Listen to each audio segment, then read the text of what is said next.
Vous faites 2-3 mots d'introduction de la thématique et après je prends le relais? Non, je vous en prie, allez-y. D'accord.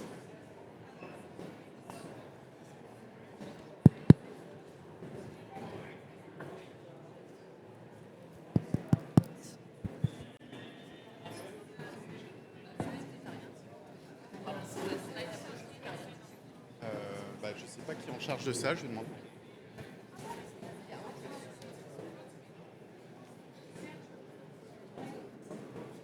Il y a une slide à présent. Voilà, juste un... D'accord, on commence quand même? Ok.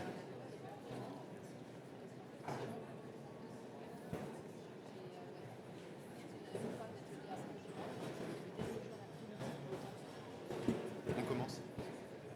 La slide arrivera. On a pris le temps.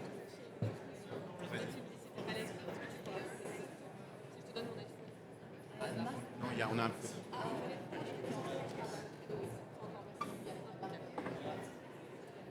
Vous avez... Yeah. Good morning, everybody. I think we are ready to start.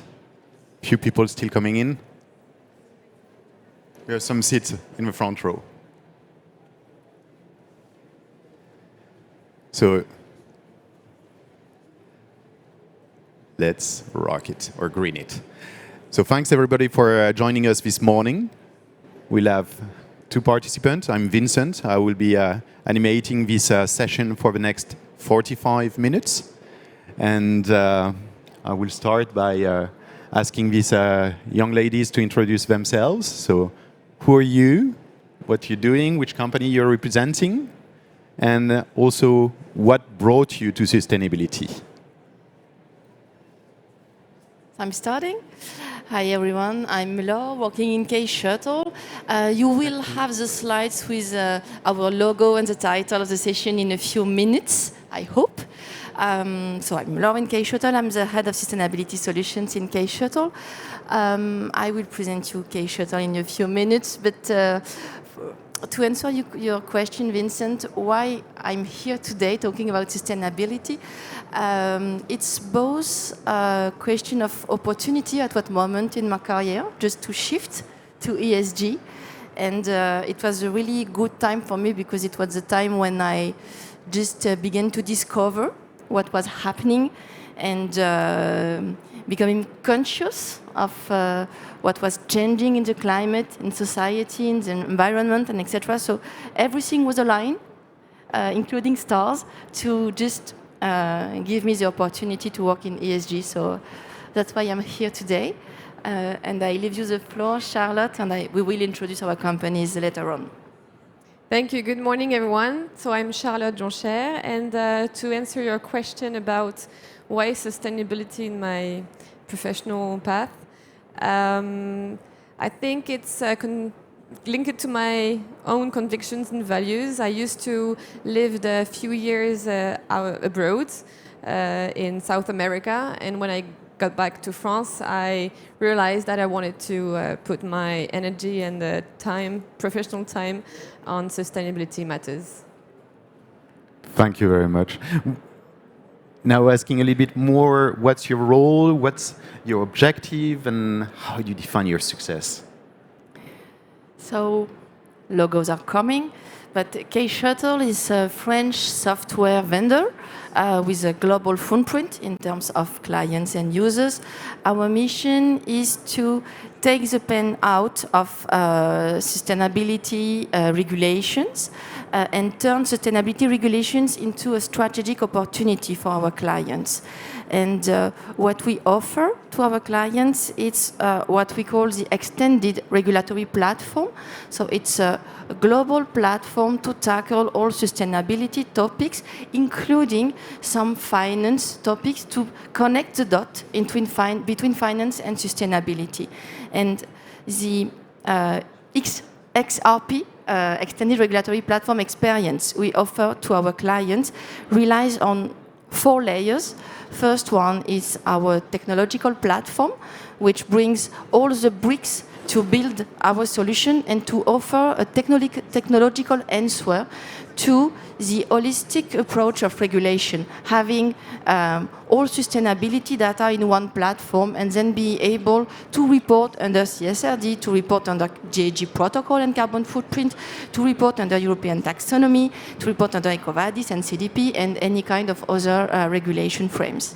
And this is the first layer of our offer. Second layer is having the regulation embedded in the solution in order that to have, like, regulation is a no-brainer. I have regulation embedded. I don't have to worry about regulation being updated, being aligned with regulation in my reporting. And then I can move on to the third layer, which is mirroring in the solution my organization. Because when it comes to sustainability, performance, and tracking, what is unmissable is to have in the solution the reality of your activity, your geographical footprint, your level of maturity, your available data, and etc. So not only regulation, but also your organization in the solution.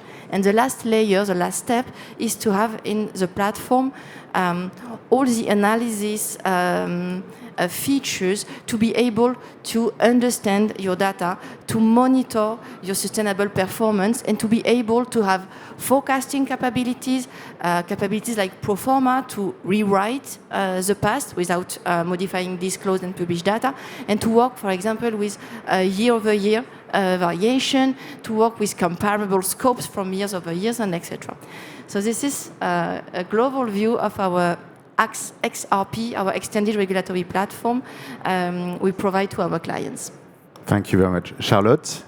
Yes, thank you. So I'm from RSM, which is the sixth largest global network of consulting, audit, and accounting firm.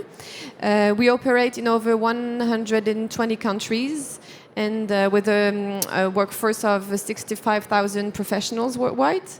And for my part, I am a CSR manager in both accounting, consulting and audits. And I'm based in Nantes, in the west of France, so I have an international experience. I can work with companies internationally and also specifically in the West region, including also the whole French network. Can you tell me both, each of you, what are the key characteristics of who you're working with in terms of customers and so on? What are the also couple of pain points or things that you're seeing as So for the consulting missions, we work with companies, national French companies or international ones, helping them, supporting them to strengthen their CSR strategies on different topics. And on the audit missions, so we go and support our clients to publish, to make sure that the report they publish in extra financial information is robust, is transparent, and is compliant with the regulations. And in kShuttle, we have national and international clients, mostly part of the French primary index, CAC 40. So to give you some names, we have some M6. We work together with Charlotte at M6. We have Edenred, Geodis, SNCF, BPCE, Natixis, Constellium, and many more. Why did they choose kShuttle? Because it was they chose a solution to be able to collect, consolidate, and report all the ESG data, with a main focus on CSRD or NFRD DPEF in France. And they also wanted to deploy our GHG module to calculate carbon footprint emissions and or the European taxonomy module to be able to report on eligibility and alignment. And the main pain point they had, and that was solved with our solution, was to be able to run this huge reporting process all across their activities, all across their BUs around the world, with different level of maturity of data, different activities. When we talk about CMA CGM, it's very different to report and to collect data about freight and intermodal transportation, and different, very different from activity related to the last kilometers transportation. So very different models of activity. And when we talk about M6, tracking emissions for M6 is a nightmare because it depends on the way we look at the TV show. It was on the tablet, is it on TV, is it on streaming? It has a different impact in terms of emission. So we have to integrate in our solution this level of specificity, and that's what they were looking in our solution and what we provided to them.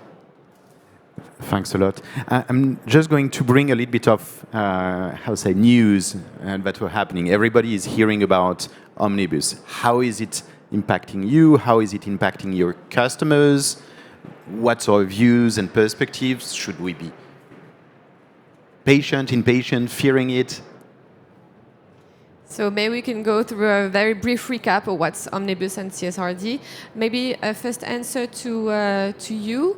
Can you raise your hands if you're part of a company that is supposed to publish on a CSRD framework that just reported or is going to report in the next years? Please. It's a good Thank you. So a good 50% of the audience. Thanks a lot. So to those who are not familiar with CSRD, very briefly, it's a new European regulation that is standardizing and forcing European companies to report on the extra financial information. It was transposed into French law in December 2023. And as you mentioned, Omnibus is a package of proposals submitted by the European Commission in last February to modify a few things about the CSRD regulation.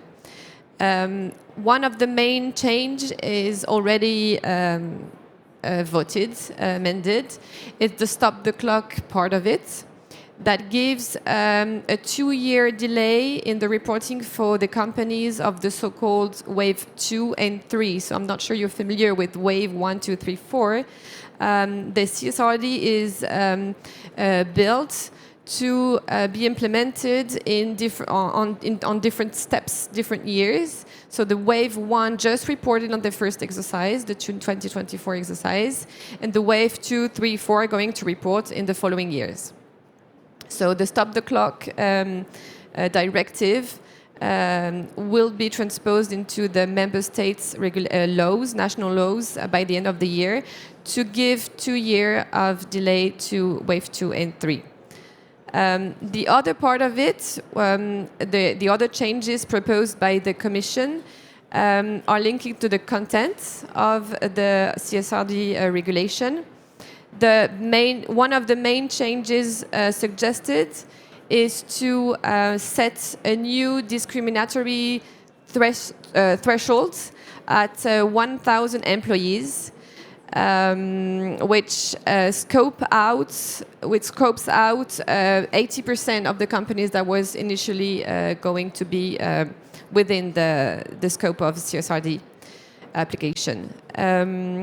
Another change is to reduce the number of data points requested by the regulation, focusing more on the quantitative information than on the quantitative one. And another one is linked to the value chain. So one of the interests and virtues of the CSRD is to force the companies to ask themselves about the impact they could have on the whole value chain of their activities, not only on their own activities, but also to consider the upstream and mainstream activities since the beginning of the extraction of the raw materials, for example, that are necessary for the products or services they participate in developing, until the end of life of the product and services they participate in developing.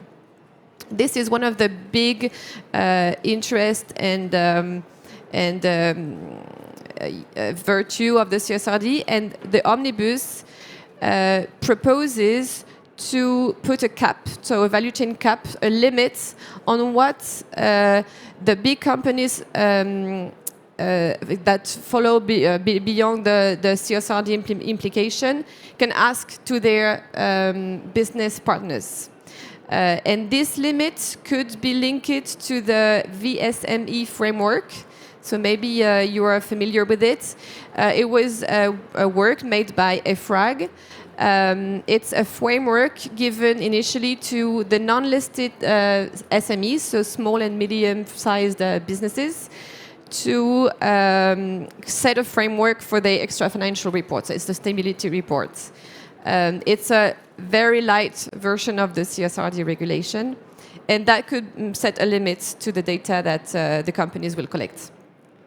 When it comes to the reporting process, especially for companies who were ready, wave 1, so who had to report in 2025 and 2024 data, the main impact for these companies is regarding the list of data points to be disclosed, because we already know that we expect a new version of data points, a lighter one, especially focused on quantitative information.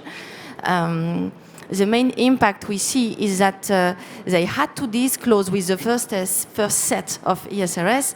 They need, like everyone, to wait for the second set, but we already know that the reporting to be disclosed in 2026 based on 2025 data is already supposed to be based on the first set of ESRS. So they just go on the first set of ESRS and report the same way they did in 2025.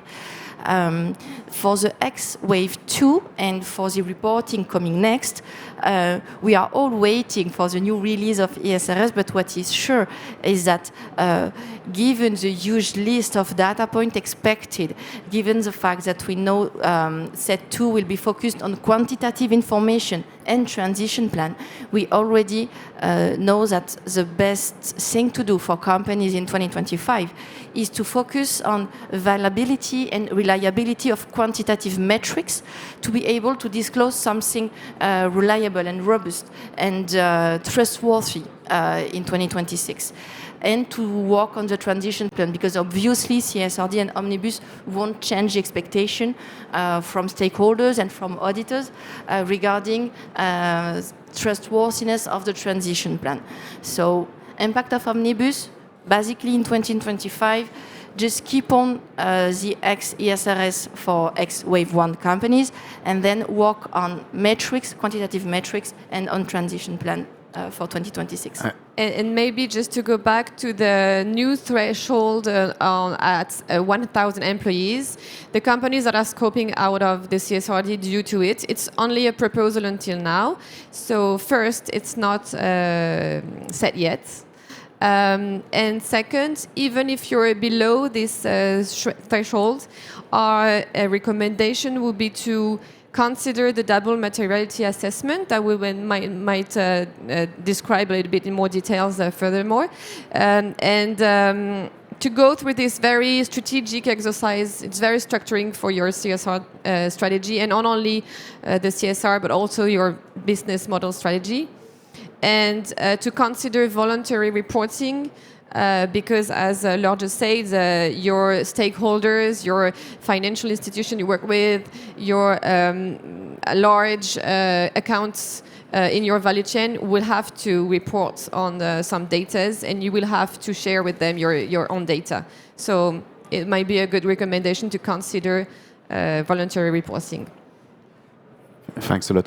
I have one small question and maybe precision for those who are not in the path of reporting yet. You mentioned ESRS. Can you just explain a little bit what it is entailing?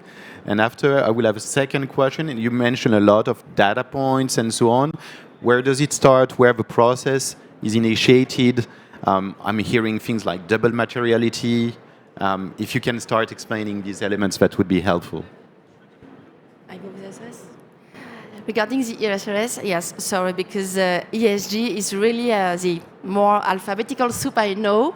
ESRS is the reporting format expected by CSRD. So CSRD is the name of the regulation, and the EFRAG, we also mentioned, is a group that is working on applying the regulation and the reporting format. And the reporting format expected by CSRD is ESRS, so European Reporting Standard Formats, and it's a list of things you have to disclose, and the list is a list of data points. So a list of data, of metrics, expectations you have to disclose in your reporting.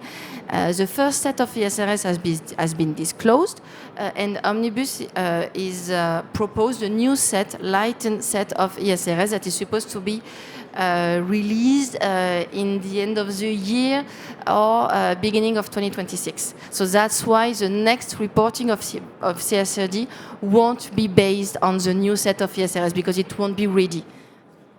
And to give some detail about the data points that we talk about, to make them a bit more concrete to you, they are structured into policies, into topics, into matters, ESG matters, for example, biodiversity, climate, social workforce, etc., governance.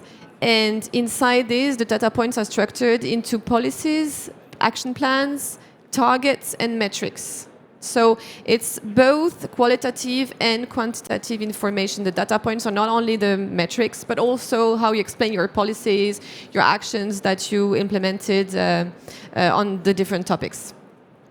And companies are not supposed to disclose on the whole list of data points, and that's where double materiality assessment comes in order to select and to know what are the data points you are supposed to disclose. And maybe Charlotte, just to continue on double materiality exercise. Yes. So maybe a question to you again. Who of you have already implemented the double materiality assessment? Good job. Congratulations. So yeah, double materiality. First, what do we talk about? Double, because there are two angles. The first one is the material angle, the impact materiality. It's how the activities of the company could affect the environment or the society. Okay, we talk about positive or negative impact. This is the impact materiality. When we talk about financial materiality, it's how the ESG issues, how the context could have an impact on the company's financial situation. So we talk about risk and opportunities, talking about financial materiality. And to go through the double materiality assessment, there are different steps that you have to go with. The first one would be to identify your and document your sustainability context. So you would have to go into details on your business model, on your value chain scope, and identify the different activities and the main business partners you work with. Again, since the beginning of what you need to do your own activities until the end of the products or services you develop. So for me, the questions, I'm matching data. I'm thinking, do you identify gaps, delta? Do you have some activities that are enabling to have a specific perspective on the matter? So I'm thinking about gap analysis. Yeah, it comes after. Yes. Yeah. So first you go through your sustainability context, and at this step, talking about the lessons we learned from the last months and the Wave 1 companies that we supported in this process. We would recommend to constitute CSRD steering committee since the beginning. It's very essential and important to count with different professionals internally in your companies, because they will have an essential role in animating the whole process of being compliant with CSRD. It will help you also to raise awareness internally, to develop training with the contributors in the different departments and subsidiaries you might work with. It would be a good lesson also to start with a steering committee since the beginning. Once you have developed your sustainability context, then you will have to identify the matters, the topics that are important for your activities and your value chain activities. And that's where you talk about IROs, so impact, risk, and opportunities, and you identify them. Once you have a list of all the impact, risk, and opportunities that could be interesting to consider for your process, you have to rate them. And the CSRD, the regulation, gives the criteria that are precise, it's very detailed, to go and rank every impact, risk, and opportunity, and to set a materiality threshold. So above this threshold, all the impact, risk, and opportunities that you have ranked will be material for you. So then at this step, you will have a list of the material impact, risk, and opportunities for your company. And this is where Laure was talking about the data points that are material to you. Depending on the topics that are important material to you, thanks to this analysis, you won't have to report on the whole set of data points given by the regulation, which are more than 1,100 data points. But you will have a few topics that are important to you, and you will have to report on the data points linked to these topics. In average, what we see with the Wave 1 companies, it's between 400 and 500 data points that they reported on this year. So it really cuts the number of data points. And just to go on the process, when you have the list of data points that are material to you and that you need to disclose in your report, here comes the next step, that is gap analysis. Here the goal is to define the gap between what is expected from me in terms of reporting and list of data points and what is available in my company to be disclosed. Because there will be a whole and huge list of data points, and you may not have all the data available to be able to report reliable information in your final restitution. So here's the goal of the gap analysis is to evaluate the situation and to set a plan to be able to report on all the data points in years to come. So at the end of the gap analysis, you will have a kind of level of coverage of the data points from, 20%, 30%. It's no more than, from what we saw, than 40 or 50% of data points that can be covered in the first reporting, because companies today are not mature enough to be able to report on all the environmental and social and governance topics. So when you are here, the first year with your first version of gap analysis, here's a time when you will have to define kind of IT strategic plan to be able to disclose this data in years to come. For example, I'm not able to disclose any data on workforce. You're able, but maybe on the biodiversity. It's a topic that is material for me, but I'm not able to disclose anything on biodiversity. So here, gap analysis is the first step to think about how in years to come will I be able to disclose this information. What do I have to implement to be able to disclose this information at the group level, at the local level, and etc. So gap analysis is the first step for an IT strategic plan. And it's also the first step of building kind of governance of data and to be able to identify for all the data you have in the company or data you will have, who is the owner of this data? What are the rules for creating, calculating this data, and to have a global and unique definition and comprehension of data, to have something shared across the organization. And when we talk about biodiversity, when we talk even about internal workforce and long-term contract, what is a long-term contract for French guy, for Asian, for Africa? We all have a different definition of each data point. So it's key to be able to share definition in the group, and if not share, to find one definition, at least to have something consistent at the group level. And this governance of data, owners, rules of creation, calculation, extrapolation, etc., is the cornerstone of your future reporting process, because it's here that you will be able to build all the process of collecting data, consolidation of data, reporting of data, auditing also. So We talk about double materiality assessment, about gap analysis, but really, obviously, it's only the beginning of the journey. Because next step is to be able to build this reporting process at a huge scale, the whole scale of the company, to be able at the end of the day to produce this final reporting with an auditable, I'm looking at Charlotte because she's an auditor, with auditable and reliable and robust data. Thanks a lot. You're speaking about processes, data. Now I'm looking at the human that are part of this collection. Where is it? How the people are reacting? Because financial process were there forever. Now we are looking at this other side, on the sustainable side. What have you experienced? Are there some hurdles to motivate your stakeholders? Who are we speaking to? How are they speaking together? So can you share some experiences that you had? What did you learn? Some best practices or practices to put in place? Yes, so yeah, indeed, it's made by humans.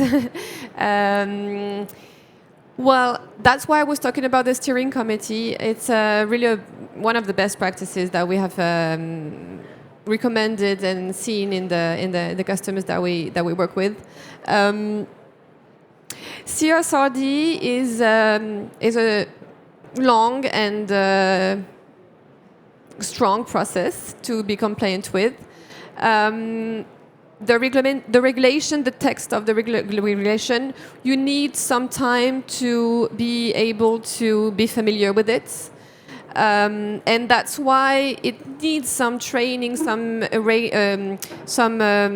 sensitization among the contributors in your companies, because it's not that easy to get familiar with. Another thing that we have seen is the value chain concept that I was talking about. It's not easy. It's a new mindset to be able to consider the whole value chain. And a lot of contributors that we have talked with were saying, but we're not responsible for the impact that X partner is having on through its own activities.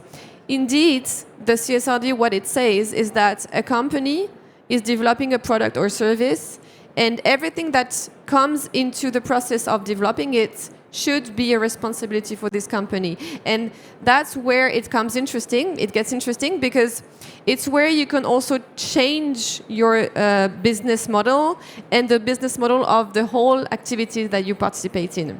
So, I think that two elements are essential in the CSRD process.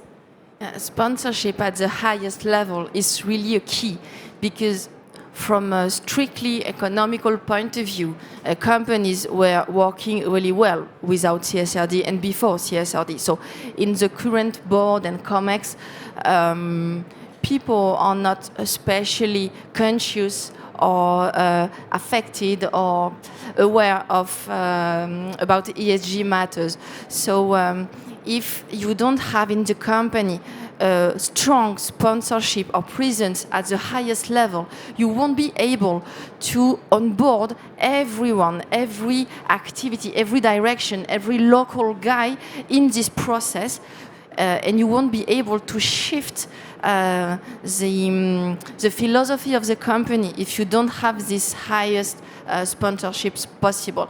So here, really it depends on people, completely on people, and awareness of people, and about the will to change, the envy to change or not. So I think that the best skill for CSO is to be able to convince. It's like, I don't know how we say in English, like Razat, crusade. It's like a crusade. If you are not able to just go and convince people to follow you on this topic, it will be really complex to have the whole process of not only reporting, but also transformation, and having all these topics embedded in the strategy at all the different levels of the company. So really, people is the key. Capability, skill to convince is also a key. And yes, there is we talk about CSRD, about regulation, about data, but people is the key. And actually, the text requests you to disclose information about how the governance and the bodies of your companies, the directions are taking into account these issues, these matters.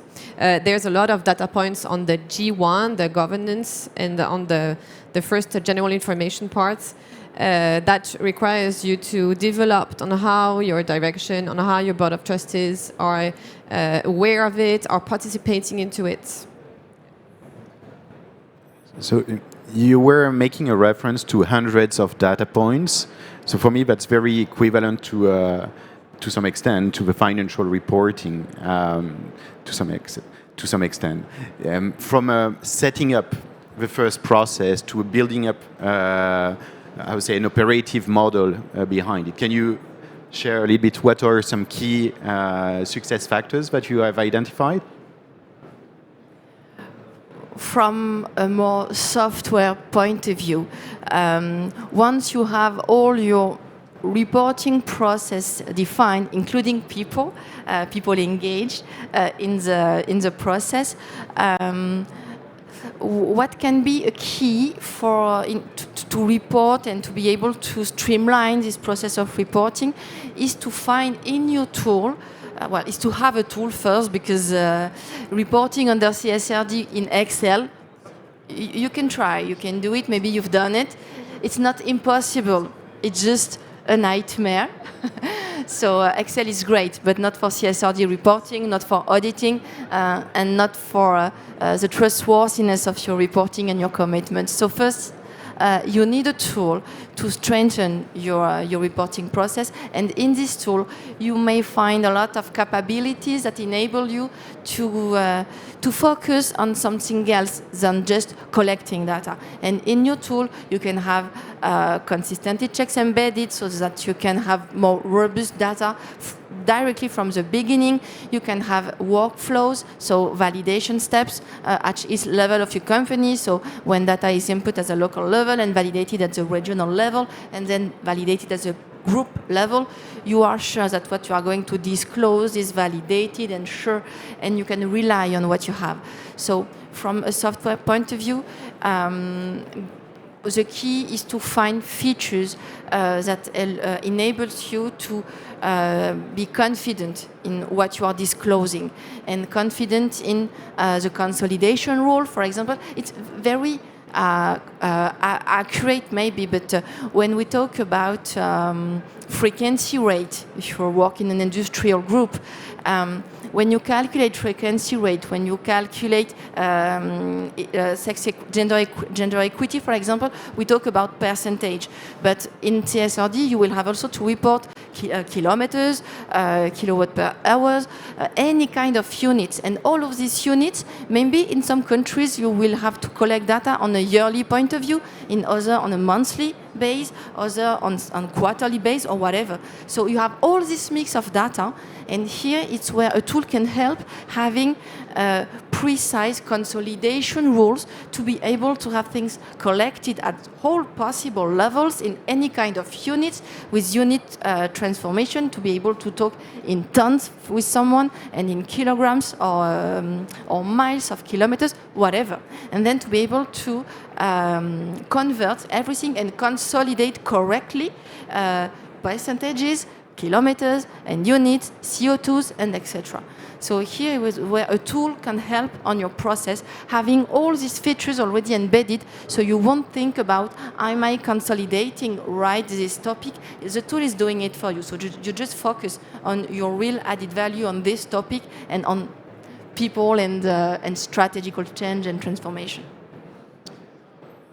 So now we arrive to the point where you have a process, a reporting. What's the next step? How do we have an impact on business transformation? Yeah, just before answering your question, just going to the collection of the data, a tool is really helpful, indeed necessary. one lesson is to anticipate a lot and to precisely plan the different steps of your collection of data, animating the contributors, going through the data, make sure they are reliable, maybe do some checks on some sample of data to make sure it's okay. Do not, consider the step of consolidation of the data. It's where we see a lot of mistakes also in the auditing processes. So yeah, the human process is also very key in this step one. To answer your question about what we have seen, the CSRD is a really great tool for the CSOs, the Chief Sustainability Officers, and the whole sustainability directions in the companies that we work with to strengthen, to go further into their CSR strategy. Because it's mandatory now, it forces to precise the action plans that are already in place, or to create new ones, or to complement the ones that are in place. The data points also require to put some figures, some capex, opex, link it to the topics. So yeah, it goes really strengthening it. And the fact that you have to consider the whole value chain, your whole business model, I think it's a great way to go a little bit more further into the CSR transformation. Yeah, just to echo what you just said, in CSRD you have to disclose about the human and financial resources allocated to your transition plan, just to make it more trustworthy again for auditors and for all stakeholders. But this is a kind of recent shift from ESG that was only mastered and run by ESG guys in companies in the previous years, and now we see that there is kind of movement that where ESG and finance are coming closer one to each other, because ESG can be expensive, just to make it clear. So if you want to impulse and to have this change happening in the company, you have to be able to finance it and to have capex in front of your transition plan. Otherwise, you won't have your transition running. So it's obvious that in years to come, and we already see it today, finance and ESG are going to work closely one with each other. And what is funny is that in previous years, well, last year and this year, we see a lot of job title like ESG controller, CVO, chief value officer. So we already see this shift towards a close work of finance and ESG together, including financing the transition, including having ESG at the top level of the organization, at the board level, with the support of finance, and including having with finance the same level of expectation in terms of data, reliability, robustness of data. So all of this is the current shift we are observing with CSRD and with all the different demands and requests of stakeholders on ESG. Yeah, and last element before going to the questions you might have is stakeholders. You just mentioned it. The CSRD also forces a little bit the dialogue with the stakeholders, and this is also. We have seen it when you have the buy-in of the direction and when you have the involvement of the different directors of the different departments involved in, going through this dialogue with the external stakeholders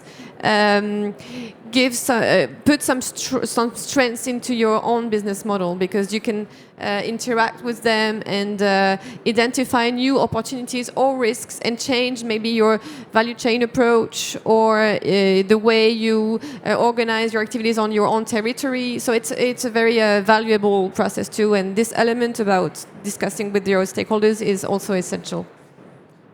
So thanks a lot. I think we arrived on time. Now I would like to open to the audience if we have any questions, and I will come with my... Well, thank you very much to both of you for this presentation. We were talking about next steps just before. So analyzing and data is power is obvious, but what happens next? Do you have clients that finance programs inside their own company? Do they turn to external projects to implement, as you said, the action plan they figured out with the CSO, etc.? Yes. So, is your question going to is it an internal department, people, workforce that is implementing it, or external run? Why? Yeah. Oh yeah, we can have both. I mean, as a consulting firm, we can both integrate the different teams inside a company to go and strengthen the teams and the expertise that is already in place, or we can also do a mission hand on hand with the company and the CSO and the sustainability department to implement it and to recommend and to combine. So, for example, in the case of MCs that you mentioned, they externalized the process of redaction of the reporting, which is a big step too. We haven't mentioned it, but it's anticipate also the time that it requires to go and write along with the CSRD requirements. So, for example, in this case, they missioned us to go through this redaction process, the writing of the reporting. I think it depends on the size of the internal team, on the skill competencies you have as an internal, and on time you want to dedicate to CSRD with an internal team. For example, for Wave 2, you have companies who decided to take more time but with internal team, and others who decided to dedicate the whole internal team on a shortened time. So really depends on the way you want to work, but both are possible. Yeah, the main customers that we work with, we go through the whole compliance process. So we go from the double materiality assessment until gap analysis, writing the report, collecting the data, writing the report. It's the main mission that we have. Thank you very much. It's quite insightful. I have a question about the changes in the CSRD regulation. What are the reasons behind? Is it not quite practical? The companies are having difficulties complying with the different points, or is it purely political? Thank you. I think there is many reasons. You may all have heard about the Mario Draghi report about the administrative burden of reporting, then lobbies of companies who didn't want to report under CSRD. And all of this together made the European Commission to rework on CSRD, and the whole Green Deal is about transition. It's about being ambitious at the European level, and when you are so ambitious, you will always have voices against the change. So. Now the question is how strong lobbies are from both sides. What will be the ambition of the European Commission and the President of the European Commission? What will they do? What do they think? How do they want to impact the transition in the world or not? So here it's a matter of both politics, lobby, economics. CSRD is not only about ESG, it's about world transformation. So it's hard to onboard everyone. Yeah, Omnibus is definitely a step back. But when you see what China just published, it's parallel with the CSRD. I mean, the regulations can change back and forward. So hopefully the ambition would come again in the next years. Depending on geopolitics, on the lobbies, and on the ambition they want to put in the Green Deal, indeed. Yeah. And CSRD is just a tool, so feel free to go further. Exactly, you still have voluntary reporting in your hands.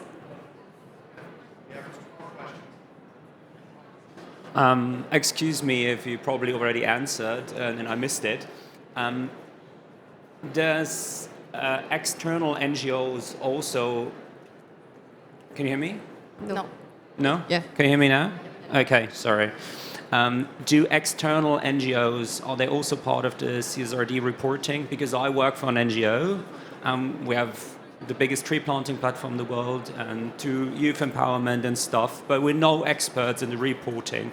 How can we contribute? So we're not really part of the product of companies, but how can we contribute to the company's reporting? From my side, we often work with NGOs when we do double materiality assessments, when we are rating and evaluating sustainability matters from the outside-in perspective. We work with NGO to have their point of view regarding how much the company is impacting environmental and social matters. So we work with NGO at this stage when we run double materiality assessments. But obviously, working with NGOs is the company who is going to decide if yes or not they are going to interview NGOs. So it's not NGOs who just come and say, hey, I want to participate.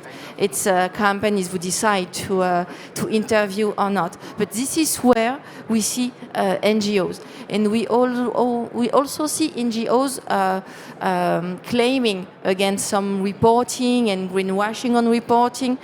It's a two kind of intervention I see today. For NGOs. Yeah, I agree.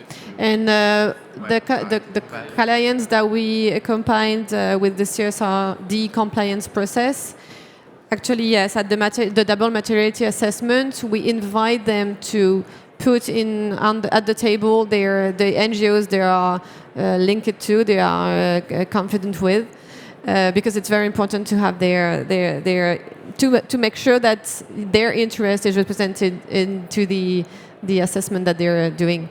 And yeah, again, the NGOs can also have a great a word to say about the greenwashing sometimes or this kind of issues. Yes, definitely. So I would like to thank everybody for attending this session. Thank you very much. Thanks a lot to Laure and Charlotte from RSM and kShuttle. Looking forward, if you have any questions, we can take that outside. We are also having some booth that you can attend, but we are just behind. So thanks a lot, everybody. Have a nice day. Thank you. Thank you.